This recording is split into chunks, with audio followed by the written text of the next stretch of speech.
अनुभवी आंखें सच दिखाते हैं, छुपाते नहीं।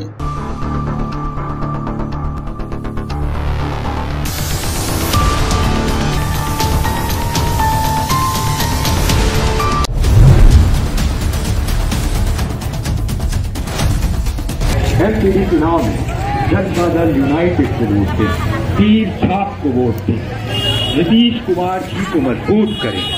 एक बड़ी लड़ाई है इस बार फैसला। भाई रमेश कुमार सिंह जी, मैं आज ही पटना से आया। मैं इनफैक्ट 2 बजे पटना से पहुंचा हूं इनका प्रोग्राम करने के लिए। नीतीश कुमार जी जिंदाबाद, ललन सिंह जी जिंदाबाद। दिल्ली के ककरौला वार्ड 123 में जनता दल यूनाइटेड के प्रत्याशी रमेश सिंह के पक्ष में प्रचार करने के लिए बिहार के सरकार के मंत्री संजय झा, जल संसाधन मंत्री, आज दिल्ली में जनसभा को संबोधित किया। आपको बता दें कि जनसभा को संबोधित करते हुए उन्होंने कहा कि दिल्ली की हालत बिहार से भी बदतर है। सड़कें बदहाल है, लोग घरों में इस तरह रहते हैं कि अगर 24 घंटे बिजली न जले तो घर में अंधेरा हो, और इस तरह की जनजीवन अब पहले बिहार त्रस्त था, अब दिल्ली त्रस्त है। यहाँ विकास की जरूरत है, साफ सफाई की जरूरत है, और इन सब के लिए उन्होंने जनता से अपील की कि आप अपने वार्ड के अपना नेता चुनिए ताकि वो आपके लिए काम कर सके। क्या कुछ उन्होंने कहा, देखिए। भाई रमेश कुमार सिंह जी, हम लोग के पार्टी के प्रदेश के अध्यक्ष दयानंद राय जी, भाई सुधाकर भारती जी, जेपी शर्मा जी, रीता गोस्वामी जी, इमाम साहब, जितने सारे साथी इस कार्यक्रम में आए हुए हैं। मैं आज ही पटना से आया। मैं इनफैक्ट 2 बजे पटना से पहुंचा हूं इनका प्रोग्राम करने के लिए। इस कार्यक्रम में आऊं, आपके बीच में अपनी बात रखूं। खास करके इस चुनाव से देश में कोई सरकार नहीं बनने वाली है। देश में जो सरकार चल रही है वो चल रही है, लेकिन इस चुनाव से आपके क्षेत्र में कोई वार्ड काउंसलर का क्या काम होता है। वार्ड काउंसलर का काम, 2 बात अभी हम सुन रहे थे, रमेश जी बोल रहे थे कि मैं आऊंगा तो मैं नाली साफ कराऊंगा। बीमारी होती है, गंदगी होती है। ये जो वार्ड मेंबर यहाँ 10 साल से 15 साल से थे, इसका मतलब कोई काम नहीं किया। अगर सफाई किया रहता तो ये बात इनको नहीं बोलना पड़ता। ये बोल रहा है कि मरने के बाद भी जगह नहीं मिल रहा है। तो लोगों को अनुभव होगा, जो लोग आए हुए हैं बाहर से, खास करके किस परिस्थिति में रहते हैं। तो ये एक मौका है, इनको वोट दीजिए। ये तो जुझारू आदमी है ही काम करने वाले, लेकिन यहाँ पर जो काम होगा वो तो करेंगे ही। अब मैं बिहार सरकार में मंत्री हूँ, नीतीश कुमार जी के पार्टी से मैं काम करता हूँ, और मैं सिंचाई विभाग का काम देखता हूँ। सिंचाई फ्लड जो आता है बिहार में, उसका काम देखता हूं। अब मुख्यमंत्री जी ने मुझे भेजा है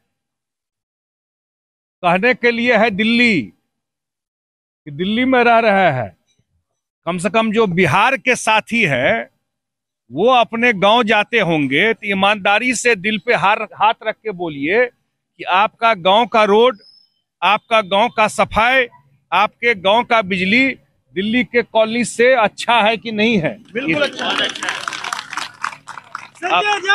जिंदाबाद, नीतीश कुमार जिंदाबाद।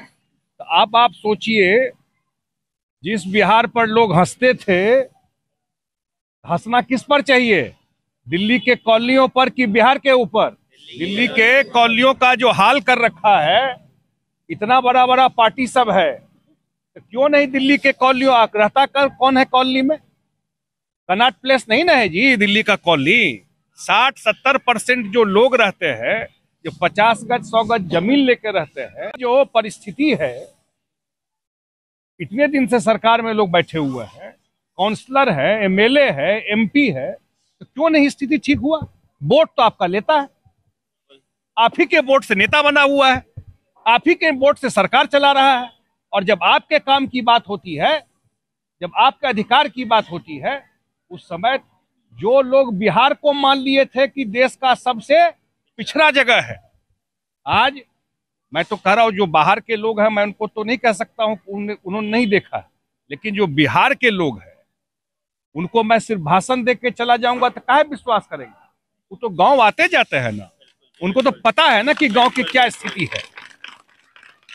मैं तो आज एक आग्रह करने के लिए आया हूं कि रमेश जी बहुत ही कर्मठ आदमी है, आई अकेले नहीं है, हम सब इनके पीछे हैं। यहाँ जो काम होगा वो तो करेंगे ही, और कुछ बिहारों में काम होगा तो ये काम भी बिहारों में ही काम करा सकते हैं। ये भी सरकार उनकी चल रही है, कोई बात होगा तो इनको बताइएगा। तो इसलिए ये आग्रह करने के लिए आया हूं कि जो चुनाव 4 तारीख को है, 5वें नंबर पर इनका तीर छाप है। छाप सब तो टोपी पहने हुए हैं, छाप याद है ना, तीर छाप। इस बार तीर से बिल्कुल ऐसे लोगों को निशाना ऐसा लगाना है, ऐसा तीर का निशाना लगाना है कि जब चुनाव रिजल्ट निकले और ककरौला का रिजल्ट सामने में आए तो लगे कि नहीं, आज लोगों ने तीर छाप पर और रमेश कुमार सिंह को पुरजोर मदद की है। आपने सबको वोट दिया।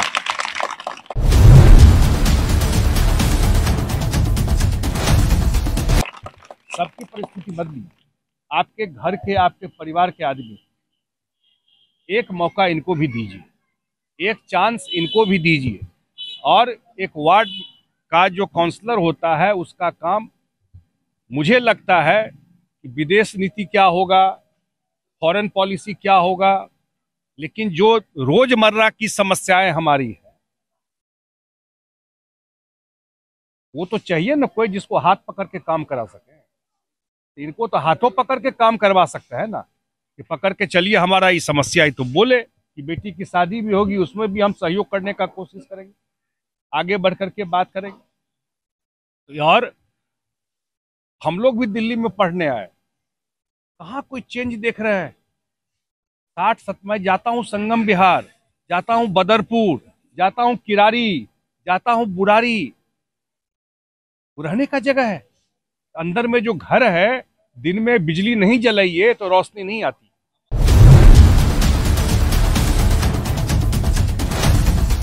सर, जहां दिल्ली में फ्री बिजली, फ्री पानी का जादू है, वहां तीर निशाने पर कैसे लगेगा? कहाँ जादू है फ्री बिजली? चल के देखिए ना कॉलोनियों में, तो आप तो आकर के हाल देखिए कि किस परिस्थिति में लोग रहते हैं। यही पूर्वांचल अब बिहार के लोग हैं ना भाई, जिनको कोरोना के टाइम में बस भर भर के भेज दिया। कैसे भेज दिया था? बस भर के, झूठा प्रचार करके, जान तो फंसा ही दिया था ना। इसलिए स्थिति आपको मैं आग्रह करूंगा कि आप जा करके देखिए कि गलियों में क्या हाल है, कूड़ा कहाँ है, रोड कहाँ है, सफाई कैसी है, कैसे लोग जी रहे हैं।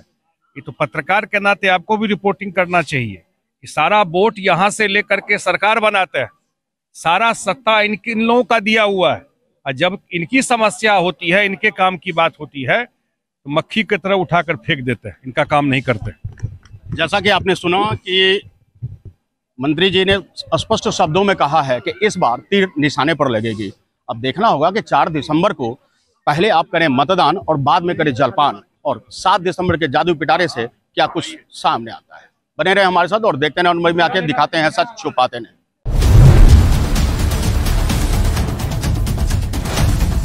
आपको बता दें कि जनता दल यूनाइटेड के प्रत्याशी तीर छाप के साथ ककरौल वार्ड 123 के उम्मीदवार हैं। भारी जन समर्थन मिलने की संभावना के साथ रमेश सिंह ताबड़तोड़ प्रचार कर रहे हैं, जनसंपर्क कर रहे हैं, पूर्वांचलियों से हाथ जोड़कर विनती कर रहे हैं कि उन्हें एक मौका दें ताकि वे उनके लिए काम कर सके।